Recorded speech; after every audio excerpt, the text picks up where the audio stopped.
In what has been one of the most terrorizing months as a Mets fan ever in the month of April, it finally comes to a crashing end as the Mets lose 2 out of 3 against the Washington Nationals. Lots of thoughts, lots of opinions, and a lot of things to talk about coming up on this episode of the Bleed Orange and Blue podcast right after the intro. Meet the Mets, meet the Mets. Step right up and greet the Mets. Bring your kiddies, bring your wife. Guaranteed to have the time of your life because the Mets are really socking the ball, knocking those home runs over the wall. East side, west side, everybody's coming down to meet the METS Mets of New York Town. Hello, everybody. Welcome into the Bleed Orange and Blue podcast. My name is TJ Labby, and this is another series recap review. I am in a different setting today. Originally, I'm in my room when I record these, or in a study room at my college. My mom is currently sleeping, so I'm going to, and she works. She works a job over at one of the schools that my sisters go to, so she's tired, so let her have her rest, of course, because she works really hard to provide for our family. So I'm down in the basement, so there might be a little bit of an echo, so bear with me with some of that stuff. But anyways, let's talk about the Mets, because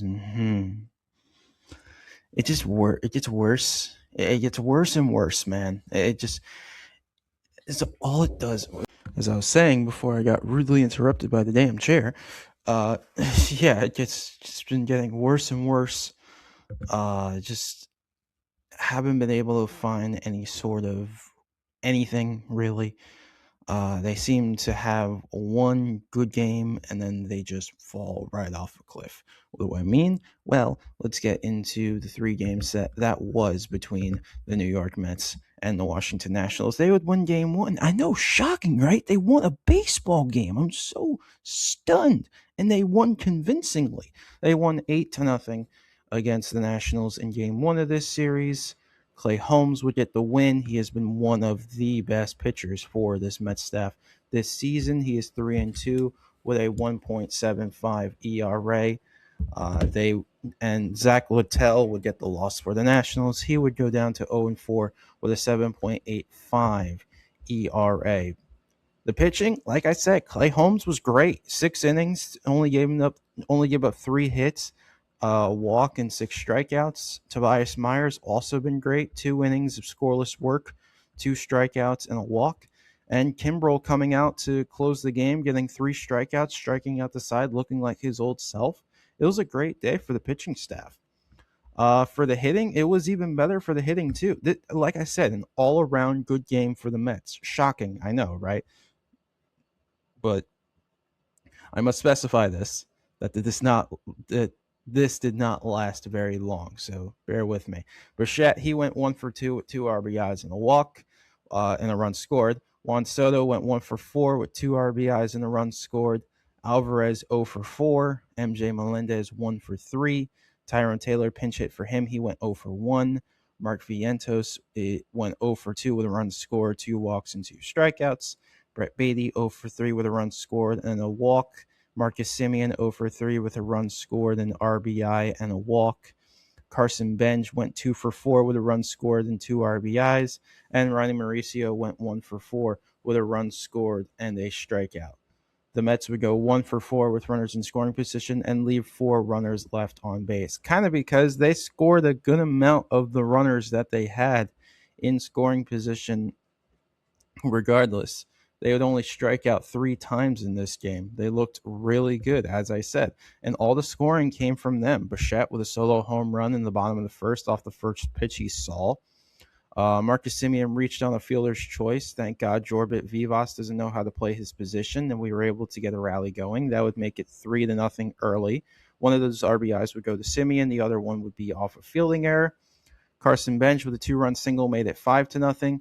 Bo Bichette again with an RBI off a sac fly and make it 6-0. And then Juan Soto would bring the hammer down with a 2-run homer that would make it 8-0 New York, capping off a 7-run fourth inning for the Mets. And that was all she wrote. 8-0 the final in game one. You're thinking, all right, good. Finally seems to be developing something here. The offense got it going, the def and along with the pitching. So truly, this is going to be a ongoing occurrence, right? Oh, my man or women, whoever watches this, how wrong you were. The Nationals would absolutely demolish the Mets in Game Two by a score of 14-2. That is that you are reading that correctly, or excuse me, hearing that correctly. 14-2. Cade Cavalli would get the win. He would improve to 1-1 with a 3.82 ERA. David Peterson, who just needs to get yeeted off of this rotation, as far as I'm concerned, gets the loss. He goes down to 0-4 with a 6.53 ERA. Also, I forgot to mention the final line in Game 1. Final line in Game 1, the Nationals, no runs, 3 hits in an error. The Mets had 8 runs on 6 hits and no errors. The line for this game, though, was much worse. 14 runs, 15 hits, no errors for the Nationals. 2 runs, 10 hits, no errors for the Mets. Going on to the box score.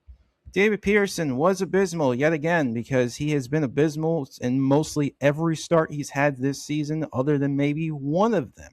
He went 3 2/3, giving up 5 hits, 7 earned runs, 3 walks, 5 strikeouts. Sean Manaea then came in and did much worse as he went 2 2/3, gave up 7 hits, 6 earned runs, 2 walks, 4 strikeouts. Carl Edwards Jr., who, respect man, at least he actually tried. 2 2/3. Well, he kind of had to do what he could have. 2 2/3, 3 hits, 1 earned run, 1 walk, 6 strikeouts. He gave up a home run. Manaea also gave up a home run as well, which we'll get into. Don't worry.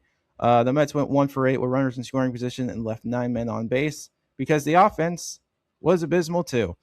Bichette, 1 for 5 with a run scored. Juan Soto, who's been hitting the ball very hard lately and finally been producing a lot since coming back from the injured list. He went 3 for 5 with a run scored and an RBI. MJ Melendez, 1 for 2 with an RBI, a walk and a strikeout. Austin Slater with pinch hit for him. He went 0 for 1. Francisco Alvarez went 0 for 4 with 3 strikeouts. Brett Beatty, 1 for 3 with a walk and a strikeout. Tyrone Taylor, 2 for 4 with a strikeout. Carson Bench, 0 for 4 with 2 strikeouts. Marcus Semien, 2 for 3 with a strikeout. Luis Torrens, 0 for 1, pinch hitting for Semien. And then Ronnie Mauricio, who went 0 for 4 with 3 strikeouts. The Mets would strike out 12 times in this game. And the scoring, buckle in. Just buckle up. Bear with me. C.J. Abrams, RBI single, 1-0 Nationals. Jacob Young with an RBI ground out, 2-0 Nationals. Juan Soto with a solo home run in the bottom of the third made it 2-1. Maybe there was something going on, and it quickly faded and died in the fourth inning. Joey Weimer, RBI single, 3-1 Nationals. James Wood walks up with the bases loaded, 4-1 Nationals. Curtis Mead gets plunked by a pitch with the bases still loaded, mind you, 5-1 Nationals. And then Brady House brings the hammer down with a grand slam to left center field as it would make it 9-1 Nationals, as they themselves would put up 7 runs in the fourth inning, just like the Mets did a game ago. MJ Melendez with an RBI single made it 9-2. Basically just Chris Paul breaking the lead or breaking the deficit down to 42 after a 3-point jumper. C.J. Abrams again with an RBI single made it 10-2 Washington. James Wood's 2-run RBI double made it 12-2 Washington. Jacob Young with an RBI single made it 13-2 Washington. And then Curtis Mead with a home run made it 14-2 Washington. And that was all she wrote. And that was the end of my sanity that night because, good Lord, you just got blown out by 12 against one of the teams that you should absolutely beat in your division, but of course you didn't. Anyways, moving on to game 3. Now, game 3 was very interesting, so to say. If you guys don't already know this, I'll just reveal it. I'm in this class called Media Practicum, right? So it's an internship type thing. What's cool? It's basically like a media assistant type job or whatever. So I was currently working on my Mets postseason legacy of failure video, which I posted on my Instagram. If you guys want to check that out, it's a reel. It's about 4 minutes long. It's the rough cut of what it is so far. While editing that, I got to listen to this game, Game Three, between the Mets and Nationals on the radio. So I got to listen to Howie Rose and Keith Rad. The full game, mind you. I was tuned in from 110 until the final pitch. So I heard everything. To say I was pissed off was an understatement. So let's review the game. The Nationals would win 5-4 against the Mets after a late inning rally in the 8th inning because, of course, well, why not at this point? Mitchell Parker would get the win for the Nationals. He would improve to 2-0 with a 4.76 ERA. Luke Weaver, unfortunately, getting the loss. He would go down to 2-1 with a 6.00 ERA. And then Gus Varland would get the save for the Nationals, his third of the season, and improve to a 2.84 ERA. The pitching for this game, Freddie Peralta had the start for the Mets. He was decent after he settled down after an terrible second and third inning of work. He went 6 innings, gave up 4 hits, 1 earned run. 2 of those runs were unearned because of his pure stupidity. 3 walks, 6 strikeouts. Brooks Raley came in for an inning. He recorded 2 strikeouts. Luke Weaver unfortunately came in and got a blown save. 1 inning of work, giving up 2 hits, 2 earned runs, 1 walk. One of them was a home run. And then Devin Williams, believe it or not, was actually decent. He went in for 1 inning, gave up 1 hit. That was it. The hitting for the Mets, Bichette, he went 0 for 3 with a walk and a run scored. Juan Soto, who I said is heating up, 2 for 3 with 2 runs scored and a walk. MJ Melendez, 2 for 2 with a run scored and 3 RBIs. Austin Slater was pinch hit for. Don't worry, we will talk about that situation in just a few moments. 0 for 1. Mark Vientos, 1 for 4 with an RBI. Brett Beatty, 0 for 2. Tyrone Taylor, pinch hit for him. He went 0 for 2. Marcus Semien, 0 for 4. Carson Bench, 1 for 4 with 2 strikeouts. Luis Torrens, 0 for 2 with a strikeout. Francisco Alvarez pinch hit for him. He went 1 for 1. And then Ronnie Mauricio went 0 for 4 with a strikeout. The Mets would strike out 4 times in this game. They would go 2 for 10 with runners in scoring position and leave 5 runners left on base. So let's crack down the scoring. And a grievance that I had with this game. So Nassam Nunez reached on a throwing error by Freddie Peralta, a throw that he threw into the second row near the first base dugout, made it 1-0. Jacob Young then went an RBI single, made it 2-0. Nationals early. Then CJ Abrams went an RBI single, made it 3-0 after the third inning. So I was already thinking this game's over. We're losing 3-0. Then MJ Melendez, who has been one of the best hitters on the Mets, believe it or not, hits a 3-run shot to tie the game at 3 in the bottom of the third, followed by Mark Vientos with an RBI double in the bottom of the 6th, making it 4-3 New York. Until the top of the 8th, as CJ Abrams would hit a solo home run off of Luke Weaver, a hanging changeup that would make it 5-4 Washington, and that would be all she wrote. So I'm going to crack into the key moments here of this game. So you ready for this? Bottom of the 8th, the Nationals would bring in Richard Lovelady into this game. Juan Soto gets on a double that almost went over the wall. Not to mention the second ball that would get past James Wood after James Wood robbed Juan Soto of a home run earlier in this game, in the first inning, believe it or not. Okay. So Soto's on second. No outs. You have a lefty in. MJ Melendez was supposed to hit after him. Carlos Mendoza decides, I'm going to go with the analytics move, and I'm going to bring in Austin Slater, who has had 2 recorded at-bats and has looked horrendous. And what does Slater do? He grounds out. I'm like, all right, fine. Vientos then lines out, and then Tyrone Taylor lines out. So there's an inning wasted of which you had one of your best players on second base. How do you not at least move him to third, if not score him? When Richard freaking Lovelady, who I've been bashing on for the since the season started, comes in for the Nationals and he gets out of it. Just does not make any sense. How you don't even score a run off of Lovelady, who was going to be in there for the three batter minimum regardless, before they bring in Gus Barlin, who would eventually get the freaking save. So the Mets lose yet another series. They drop down to 10-21. They have the worst record in baseball, and it just looked incredibly abysmal. And it's pathetic, is what it is. This team just cannot figure out anything. Anything. That nothing can be fixed. It's ridiculous of what's going on.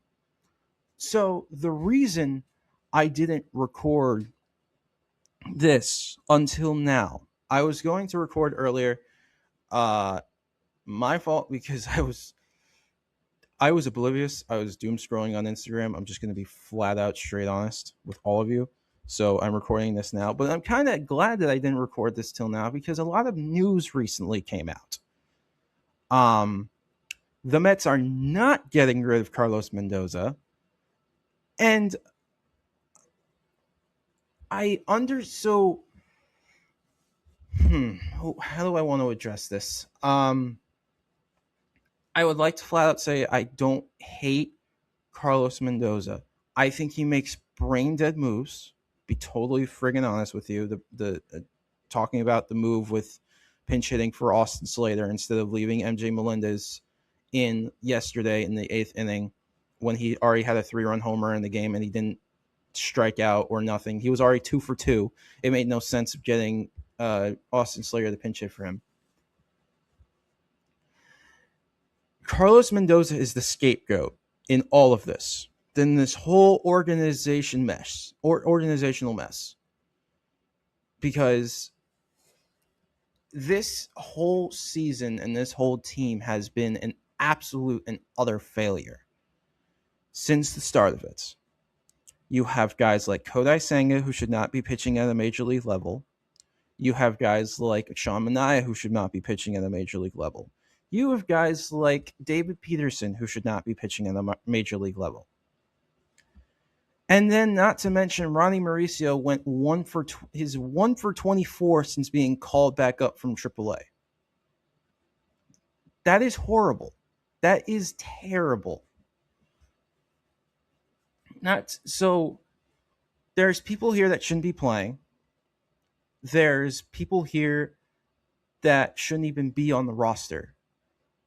Yet we can't just go down to AAA to try and get someone like Jonah Tong and ask him to be ready, because he's not ready. He still needs time. But now, where do you go from here? You got to figure something out, right? So my ordeal with the whole situation is, I think that I don't think Mendy's going to get fired at all, unfortunately. As much as this team has been playing horribly, apparently Stearns, that's his moneymaker. Mendoza's Stearns' moneymaker, because it's like, oh, I brought this guy in. I'm the guy that brought this guy in, and I'm going to get him to stay here for as long as whatever. Guys, it's not 2024 anymore.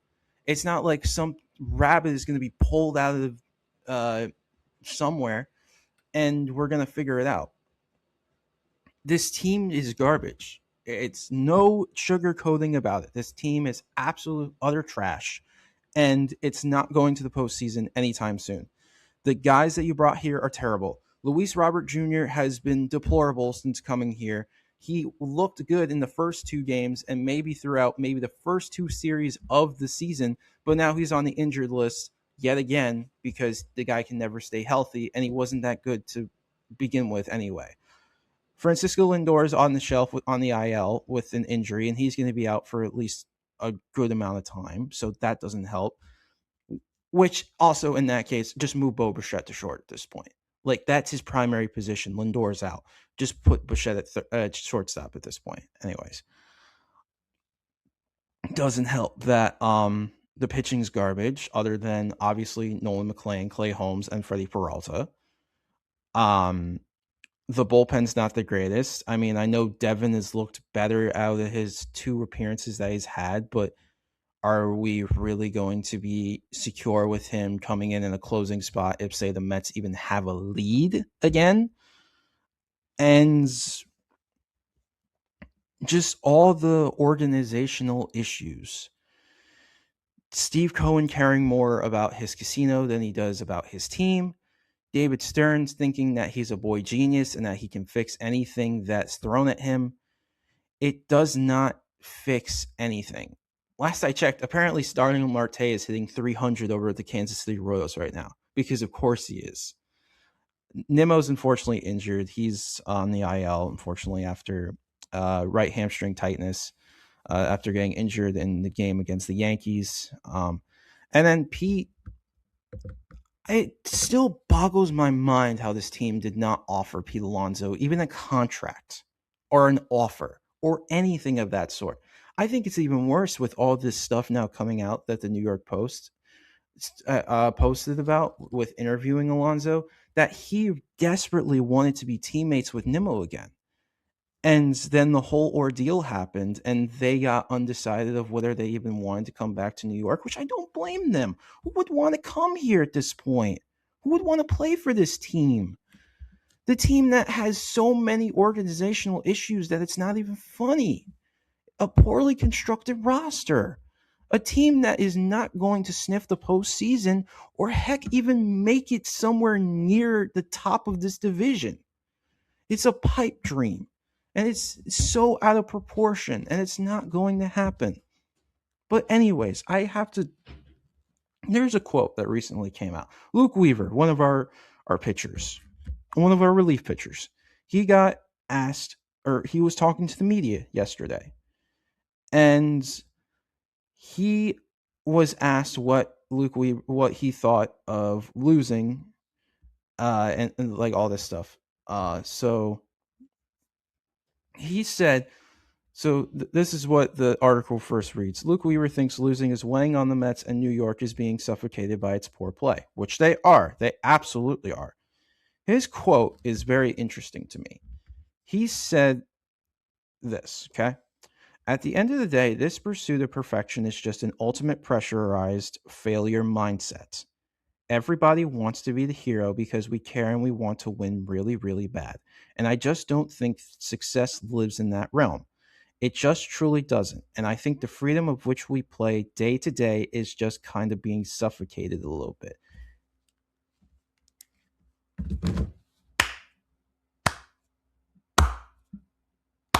Preach.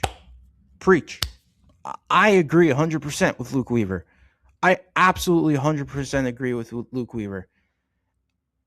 But also, you have to realize that playing in New York is not the easiest thing in the world either. Ask Aaron Judge, ask Giancarlo Stanton, ask all the guys that play for the Yankees. They get booed relentlessly when they suck or can't play baseball correctly. And even ask all the Mets fans now that can't seem to, that are pretty much just done with this team. I agree with Weaver because at least he's being raw and emotional and not giving cookie cutter answers like, oh, we're going to come back and we're going to play better the next day. Oh, we're going to come back and we're going to work even harder. We're going to give 110%. That is raw human emotion. I 100% stand by Luke Weaver of what he said. I 100% agree with everything he said because it's true. Trying to have the perfection mindset is just going to keep wearing you down, and it's going to make you realize baseball is just not for me anymore. And it does, when the sport isn't fun anymore, then what's the point of playing it?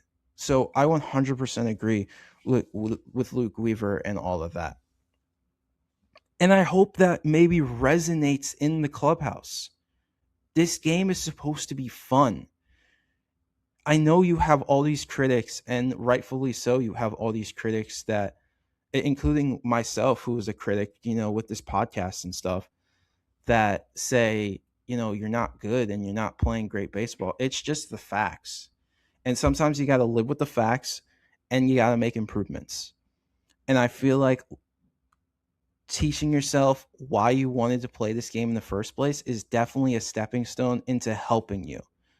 Now you go into a West Coast road trip again. Now you got to figure it out, because now we're in the month of May. You're 10-21. All right, you had a horrific April. You had a horrific start. And now, what are you going to do to improve on that? What are you going to do to figure out, okay, how can we be a consistent baseball team? How can we maybe fight in the division? Even though I said all the stuff that, oh, you're not going anywhere and all that stuff. That's the anger, and that's the feelings of what Mets fans are feeling, including myself. I'm pissed off with this team. I'm not happy with this team at all. But yet, if I was so pissed off and I was so aggravated and I was so done with this team, I wouldn't be sitting in front of my computer screen talking to you guys and doing this podcast. That's how much passion and fandom I have for this baseball team. And I will never give up being a Mets fan, no matter how bad they are. They could be one of the worst teams in the league. I've said this before. They could be one of the worst teams in the league, and I would still root for them to my dying days. And you can bet your bottom dollar on that. So now you go into Anaheim. You go into Angel Stadium. You're playing the Angels today. Now you just got to figure it out. So this is interesting now. So we'll preview tonight's game one. We don't have lineups yet. We have a pitching matchup. So the Mets, of course, 10-21. They're in fifth place in the National League East. They head over to Anaheim tonight to play the Los Angeles Angels, who are fourth in the AL West and are 12-20. The pitching matchup tonight is very interesting. Christian Scott will get another start. He is 0-0 with a 6.75 ERA. The last time he started was against the Twins in that crazy 10-8 win. He was walking the entire ballpark, couldn't find the strike zone to save his life. So now this is where he has to come back and say, all right, I made my improvements. I now need to be a relevant part of this team, since Kodai Senga, I forgot to mention, is also injured. He's on the 15-day IL. Not like it really matters anyway. He wasn't pitching the greatest regardless. Now you just got to figure it out, as they are facing off against a pitcher I've never heard before by the name of Walbert Urena, who is 0-3 with a 4.76 ERA. Tonight's game is going to be on Pix 11 if you are willing to stay up that late. I know it's could be prom for some people in high school and all that stuff. If it is, I hope you have a great time, have a lot of fun, live a little. It's supposed to be one of the best days of your school career, having all that fun and stuff. But yeah, that's tonight's matchup between the New York Mets and the Los Angeles Angels. What do I got to say about it? Win. You got to win now. Just do or die. You got to figure out something. This is the time to break through. This is the time to show, no, we're here, and we're going to figure something out, and we're actually going to play like the New York Mets can. Now you got to prove it. Prove it to all the fans that have the paper bags on their heads. Prove it to all the fans that are coming to the ballpark, even though it's like $6 to get in and all that stuff, and prove it to every single person that is doubting you right now, me being one of them. Prove it to us. Prove that you can be the baseball team that we know you can be. As for this episode of the Bleed Orange and Blue podcast, thank you all for watching. Make sure to subscribe. Make sure to turn on the post notifications. And as I said, time to step it up. It's time to win. It's a brand new month. Show us who the New York Mets can be. And as for this episode, you can put it in the books.